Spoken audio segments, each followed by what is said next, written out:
friends, welcome back to my channel Supertech Angel, and in this video we are going to practice the most expected MCQs related to logical reasoning, and the students who have registered for 6th standard and 9th standards, both of them can practice from these MCQs because the level of logical reasoning MCQs are same in both standards. So without any further, let's begin the video.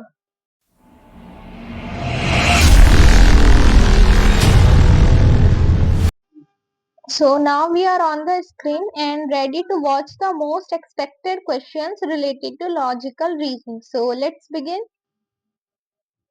So first question दिया है cat kitten, इसका मतलब है कि अगर हमारा cat is equal से kitten के तो फिर डॉग इज इक्वल्स टू क्या होगा। तो हम इनके बीच में अगर रिलेशनशिप फाइंड करें तो कैट के बेबी को हम किटन कहते हैं, तो वैसे ही हम डॉग के बेबी को क्या कहेंगे। तो option A is the correct answer which is puppy. Then next question is book is to read, then food is to, अगर बुक हमारी पढ़ने के लिए काम आती है तो फूड किस लिए काम आता है। Then food is to eat. Option second is the correct answer, option B. Find the next number, हमें नेक्स्ट नंबर फाइंड करना है। तो अगर हम इस सीरीज को देखें कि यहाँ पे कौन सा पैटर्न बन रहा है, तो 2 को 2 से मल्टीप्लाई किया हमने तो 4 आ गया, फिर 4 इंटू 2 किया तो 8 आ गया, 8 इंटू 2 किया तो 16 आ गया, यानी हर एक डिजिट को 2 से मल्टीप्लाई कर रहे हैं। So when we multiply 16 by 2 then what will we get, it would be 32। So option C is the correct answer. Next है कंप्लीट द सीरीज, इसमें हमें सीरीज कंप्लीट करनी है। तो अगर हम इसके पैटर्न को ऑब्जर्व करें तो हमें दिख रहा है कि ए और सी के बीच में बी मिसिंग है, यानी एक अल्फाबेट का गैप है। फिर सी और डी, सी और ई है उसके बीच में डी नहीं, यहाँ पे सेम फिर से एक अल्फाबेट का गैप है, और ई और जी के बीच में भी एक अल्फाबेट का गैप है। तो नेक्स्ट हमारा जी के बाद क्या आता है, जी एच, लेकिन एच का गैप कर देंगे तो नेक्स्ट हो जाएगा हमारा आई। तो ऑप्शन बी जो है वो हमारा करेक्ट आंसर होगा, आई। फिर next question is find the missing letter, इसमें भी हमें पैटर्न ऑब्जर्व करना है। सेम पैटर्न फॉलो हो रहा है, बस ये डिसेंडिंग ऑर्डर में फॉलो हो रहा है। इस पैटर्न को अगर हम देखें तो Z से पहले हमारा Y आता है, लेकिन Y नहीं है, यहाँ पे X दे रखा है हमें। वैसे ही फिर X से पहले हमारा W आता है, लेकिन उसकी जगह हमें V दे रखा है। V से पहले हमारा U आता है, लेकिन T है, तो T से पहले हमारा आता S है, लेकिन एक अल्फाबेट हमें मिस कर देना है, तो हमारा थर्ड जो हो जाएगा वो R होगा। तो ऑप्शन ए जो है R which is the correct answer. फिर नेक्स्ट क्वेश्चन दिया हुआ है हमारा if cat is written as DBU then dog would be written as, अगर कैट को हम डीबीयू लिख सकते हैं तो डॉग को हम क्या लिख सकते हैं, इसमें हमसे पूछा गया है। तो cat is equal to DBU, यानी सी हमारा किस में चेंज हो गया, डी में, ए चेंज हो गया हमारा बी में, और टी चेंज हो गया यू में, यानी एक लेटर आगे गया है, एक अल्फाबेट। तो वही हम यहाँ पे भी करेंगे, डी हमारा चेंज होना चाहिए ई में, तो डी हमारा ई में चेंज हो रहा है। एक ऑप्शन ए में है ऐसा और एक ऑप्शन सी में है, इन दो ऑप्शन को देखना है डी और बी, तो हमें पता चल गया कि हमारे ऑड वन आउट है, ये गलत ऑप्शन है। फिर उसके बाद हम देखें ओ हमारा नेक्स्ट अल्फाबेट में चेंज होगा, तो ओ के बाद हमारा क्या आता है, पी आता है। तो ऑप्शन ए हमारा सही आंसर होगा, क्योंकि ई के डी के बाद ई आ रहा है, ओ के बाद पी भी आ रहा है, इसमें दो कंडीशन सही हो गई। तीसरी भी हमारी कंडीशन सही है, जी के बाद एच आता है, तो option A is the correct answer.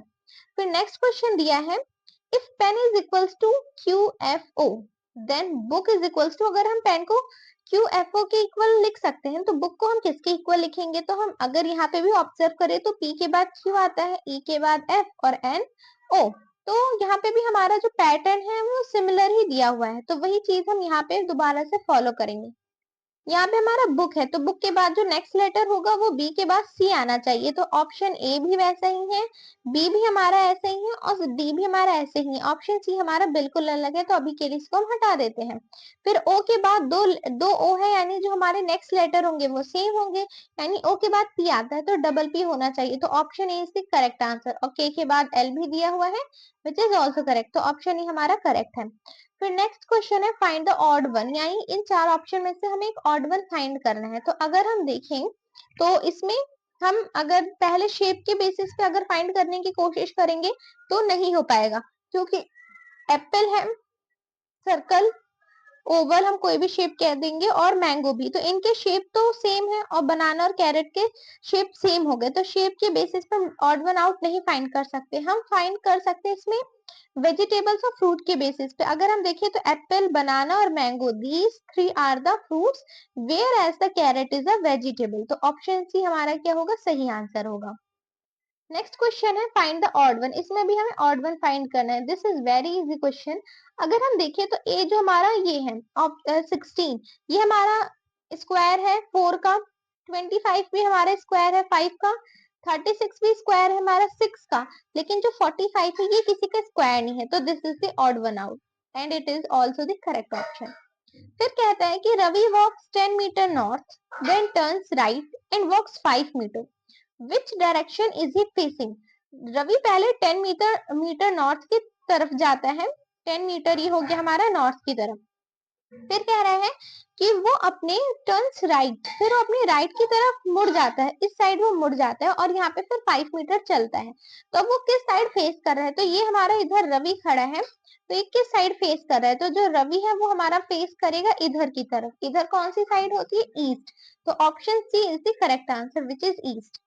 फिर नेक्स्ट क्वेश्चन है a person walk south, a person walk south then turns left. अगर कोई पर्सन साउथ की तरफ चल रहा है तो वो लेफ्ट टर्न करने पे वेस्ट की तरफ नहीं जाएगा। वो अगर साउथ की तरफ चल रहा है तो उसका लेफ्ट साइड हमारा ईस्ट बन जाएगा। यहाँ पे ये चीज आपको ध्यान रखनी है। अगर कोई भी पर्सन साउथ की तरफ वॉक कर रहा है तो उसकी लेफ्ट हैंड साइड ईस्ट हो जाएगी। तो ईस्ट में हो गया। अब हमें बताना है कि वो किस साइड फेस कर रहा है, तो ईस्ट की साइड वो टर्न हुआ है तो उसी साइड वो फेस करेगा। तो option is the correct answer. फिर नेक्स्ट क्वेश्चन हमसे दिया गया है, हमसे नेक्स्ट क्वेश्चन कह रहा है कि Rahul is the son of Meena, Rahul is the son of Meena, Meena is the mother of Riya, how is Rahul related to Riya. तो अगर हम देखें तो राहुल अपनी मीना का सन है और मीना की ही डॉटर भी रिया है। तो मीना के यानी कि दो बच्चे हैं, यानी राहुल और रिया, तो फिर उन दोनों के बीच की रिलेशनशिप क्या होगी, जो ब्रदर सिस्टर होंगे। How is Rahul related to Riya, इसमें हमसे पूछा जा रहा है कि राहुल रिया से कैसे रिलेट करता है, तो he relates as a brother. Option is the correct answer. फिर नेक्स्ट क्वेश्चन हमने दिया है pointing to a woman, Raj said she is my mother's only daughter, who is she. यानी कि राज जो है एक औरत की तरफ पॉइंट करते हुए कहता है कि she is my mother's only daughter, यानी वो उसकी मम्मी की इकलौती बेटी है। तो वो कौन है, तो ऑब्वियस ही बात है कि वो राज की सिस्टर होगी। तो option is the correct answer. फिर नेक्स्ट क्वेश्चन है if left is written as the following then right is written as. अगर हम इसमें देखें तो जो लेफ्ट है वो पूरा अपोजिट सीरीज फॉलो कर रहा है। एलईएफटी हमारा बन चुका है टीएफईएल, पूरा बैकवर्ड सीरीज इसने फॉलो किया। तो सेम अगर हम राइट को देखें तो इसमें भी हम बैकवर्ड कर देंगे। तो हमारा पहले हो जाना चाहिए THGIR, तो THGIR A is the correct answer. Next, I hope आपको ये वीडियो अच्छी लगी होगी और आपके सारे डाउट्स क्लियर हो गए होंगे। अगर आपको इन क्वेश्चन से रिलेटेड कोई डाउट है तो आप मुझसे कमेंट करके पूछ सकते हैं और मैं ऐसे ही इंफॉर्मेटिव वीडियो आपके प्रिपरेशन के लिए लाती रहूंगी। Please like share and subscribe. Bye bye.